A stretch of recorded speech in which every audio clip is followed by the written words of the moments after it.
Hello and welcome, brothers. This is a little bit of a rant video in a similar style as my Who Is This Hobby For Anymore. With recent events, it's put this kind of question to the forefront of my mind, and it's a question that I hope you guys will take on board and will answer down below. The question is, how much are you prepared to pay for a single plastic unposable miniature? We're not talking about a resin titan or a tank or anything like that. We're talking about one model that you can't pose, just plastic. It's a clam pack, and it will be exactly the same as everybody else's model, with the exception of the colour. How much are you willing to pay? The question kind of originated from Games Workshop re-releasing or bringing back this Terminator captain for the Blood Angels, charging you all £20 for him.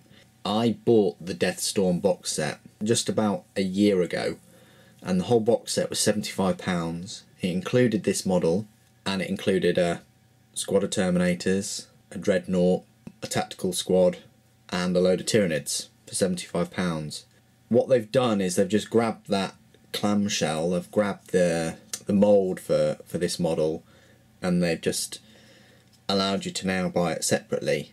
A year later, and this model, they were probably working on it in 2013, so 2 years after it's been made, or almost 3 years, they're now at this point. And it was at this point that a plastic single miniature at £20, no matter how detailed, yes, the Blood Angels chaplain with the jetpack does look incredible, but again, he's not posable. He's exactly the same as every other kind of single plastic miniature made before him. So that's why I'm putting this question to you guys.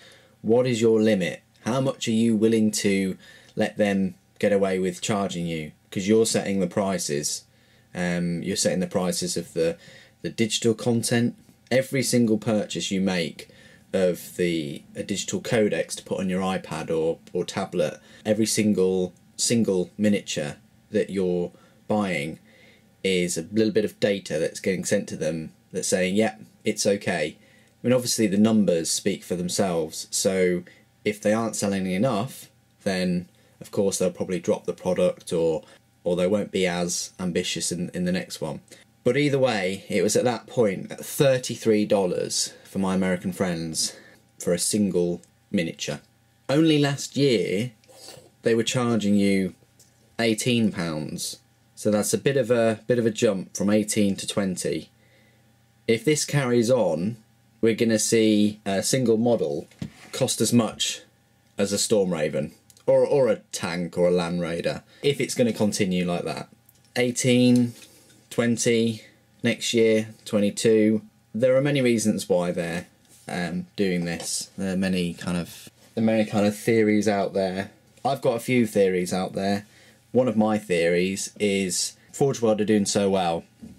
I've got a huge range of products now. When I first got into Forge World products, the big thing was a Warhound Titan, and they didn't really make much more than that. They were the first ones that obviously made the Bane Blade, and it sold so well that obviously Games Workshop then made the plastic version, but they didn't really make an awful lot. Now they've got a huge wide variety of models, whereby a squad of 5 Space Marines can set you back £50, about $80, $90, something like that for 5. One of my theories is that they're starting to charge you more for a single plastic miniature because they think they're Forge World, or it's comparable, because people are spending £20 or so on a Forge World model.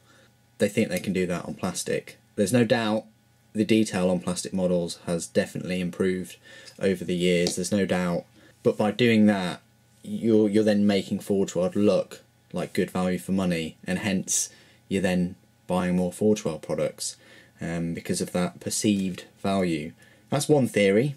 Another theory is what I've been told by them a lot of the time, which is, oh, it costs so much to make all these new detailed moulds, it costs so much for the design of them and the CAD and things like that. It's another little theory why they're bumping up the prices. The cost of plastic, I don't know about that. Another theory going around is that the market that they're looking at is becoming very niche and collectors only or limited edition. You've seen this for the past 2-3 years. Space Marine Codex, £100. There you go. Less than 2 years later, it's a paperweight. And that's your £100, just like that, just disregarded. Their response to that is they're not a gaming company. They're a model company. They make miniatures, but they're okay to take your money and then 2 years later bring something that completely replaces it. Just bear that in mind. Maybe they're kind of cottoning on that people will buy these models and they last a very long time, 10, 20 years, people's collections. But what they should be doing is they should be investing more at getting people into the hobby and the game. You know, there's so many other distractions and things that you could be doing with your life that they should be focusing on getting those new people in. And I'm afraid the cost issue is the big elephant in the room. It costs so much. This whole video is about the cost of a single miniature. You know, to pay £500 to £1,000 to get yourself started with all your paints, your models, even a separate, an opposing force. When parents or whoever can then just go out and buy a games console or a PC or a tablet or something like that, which will keep them entertained no doubt longer, that doesn't require their friends to have a similar thing. It seems for some parents a better, more cost-effective way of entertaining their children or getting them into a hobby, I suppose. I've drawn the line with models now, and I'll tell you why. Because I remember back in the day, when you used to get metal models. This is a metal model, nice detail on it, not too bad.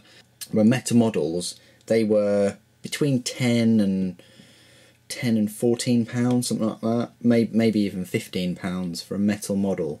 But it was metal, it was highly detailed, and I think what they did is with resin, with their fine cast, they were kind of bridging that gap between a metal and all plastic, but yet keeping the premium price. Now this model, obviously I've got this in the Deathstorm set, but this model separately now, £20. It's not fine cast or anything like that. It's good that they've managed to perfect it in plastic, but this is 20 and now a Forge World model is 20. Which are you going to go for? It's difficult now because which seems the better option? Do you get it in plastic or resin? But going back to my little story, you could get a special character for between £10 and £15 and that was fine. But now, a plastic miniature. Again, this guy, not really posable at all, and neither are any of the metal miniatures that I've had.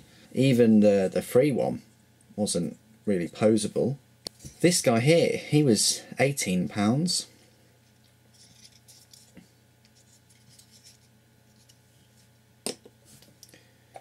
And this chap is yet to be released individually. You have to spend a good £30 or £40 just to get the Razorback and the command squad that he comes with. There you go. Now plastic miniatures are costing as much as some squads. You know, with discounts out there and things like that, you can pick up a Space Marine squad for only £5 more, and that's 10 models. So characters becoming the same price as squads. Yeah, of course there are large models out there like the Imperial Knight Titan and the new Age of Sigmar, dare I say it, Ever Chosen, that are huge and £100 or so, and they're only plastic. I understand that, but my real question throughout this whole video is, what's the maximum you would spend? Now, I would not spend £20 on a single unposable miniature like this. What are your options? The main option is just don't fall for it, don't buy the product, However, there are two things that will come out from that. One is the Games Workshop, they're not interested in what you think or your feedback or anything like that. They just, no. They'll look at that from a numbers point of view, in that it hasn't sold well, so we're less likely to do something like that again. They won't look at it from a view of, that was priced too high, we'll reduce the price. No. So actually not buying it damages the... So it's going to damage it, because they're less likely to make other models in plastic. They're not likely to bring the same models out again, but cheaper. They'd rather just not bring out the models. So that's one thing you can do, is just not buy it, just not take it. The other thing, which I think most people will probably do, is they'll still buy the model, because there's something about the miniature or the models or the Calth box set, for instance, that you will like and it will appeal to you. So, but you're not willing to pay the GW price. So you'll shop elsewhere. You'll try and get your 20% discount, your 25% discount. Even with the discount, GW is still making a large profit. Even by buying that, they've obviously bought it from Games Workshop. It's a sales game. You're still giving Games Workshop the impression that that was a good price to sell it at. It's not about how much you get it for, it's just that you are still buying it. And the discount that you receive is probably the amount that you would have paid for it anyway, if that makes sense, if they'd have priced it at that price point. So what I'm trying to say by that is, if this model is £20 and you got your discount from it and it costs you 17 for, I don't know, it'd be about 16, but you got it for like £17, you're probably still spending £17 if they were going to sell it at £17, if that makes sense. So that all that's going to do is they're going to just bump up the price again next time so that you get your discount, and then pay for what you would have been paying or you refused to pay the first time. So it's a memory thing, it's a perceived value thing. There's lots of factors going on here with the models. It's not a case of we've got a product, production costs, wages and things are through the roof, that's why we have to charge more than inflation every year. It's nothing to do with that. It's how much can they get away with. That's what it really boils down to, and how much. It's a test. I always view it as a test. Yes, they're a multi-million-pound company and whatnot.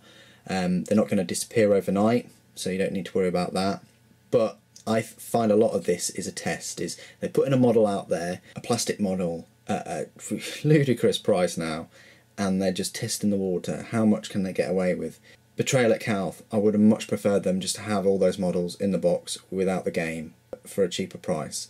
They're pushing the margins, they're pushing it how much more profit they can get. That extra 15-20 quid that costs for the cards and things, it wouldn't have cost that normally. So you're getting a good deal in terms of the number of miniatures and things, but they're making even more money from you because of that game element. And that's what they're doing with the single miniatures now. Last year, £18. This year, £20. The perceived value thing, not only does it work with Forge World, it works with their own models as well. So they're almost playing kind of mind games with you for their own models. So the Assassins are a prime example. My Assassin, back in the day, cost about 9 or 10 quid, metal one, quite nice. Now it's costing £19. They're playing it so that their box set is 75 and in each model is 19. So it makes sense for you to buy the box set, because then you get all of those four nice Assassins. But you also get some old Chaos models too. But in your head you're thinking, well, I might as well just get the box set because I'm saving money and I'm getting an extra model and a game and all the rest of it. That's their goal. That's what they're trying to do. They're trying to give you this perceived value, by having these ludicrous prices for a single plastic miniature, which you can get a box set of 10 or 20 or whatever for a similar price. Yes, there is that view that, oh well, we have to charge that price because we won't sell as much. Understand that, but just don't make as much, is my answer to that. There's no way you'd need to charge £20 for a single unposable miniature. that isn't painted, that isn't glued. You have to spend all this time on it, and then the rules that it's written for in terms of codexes get changed within 2 years. I see a lot of comments and things on the internet, a lot of pro GW, a lot of, you know, this is really exciting times, and you know, the hobby's the best that it ever has been, the models are the best that it has been. But I don't really see many videos like this where it's not whining or moaning or anything like that. It's being realistic and trying to put things in perspective and look at what you used to be paying only a year ago and what you're now paying. The response to this of it's an expensive hobby, if you can't afford it, don't do it, really doesn't hold any ground, because you get to a point when there's 10 people that can afford to do the hobby. Because what's happening is, if they're pumping up the prices and they're charging more and more year on year, those people that are already in the hobby are less likely to continue it, and it also doesn't bode well for the new people that are trying to get into the hobby. There's a two-way thing there. And also the limited editions, you're pushing people out even more, because people that do want a hardback codex find out that they're actually limited edition when they've never been advertised as such. A few months later, they want a hardback Space Marine codex or something like that, and they can't because GW have decided to put them all in paperback. Interesting times indeed. I don't mean for the video to be this long. I don't mean for it to be too negative. It's just a question that I've put out there. What are you willing to pay for a single plastic miniature? Because I'm not willing to pay £20 or more. That is my limit. You could say, well, you know, why don't you just spend that £20 at Forge World or something like that? Well, yeah, I am, but that's still going into GW's pockets. I've said it before, I tend to do reach my limit point with Games Workshop products a lot of the time, but I just thought I'd put this out here because I think it's a potent question, and hopefully we'll get some excellent comments below about your thoughts on the whole thing.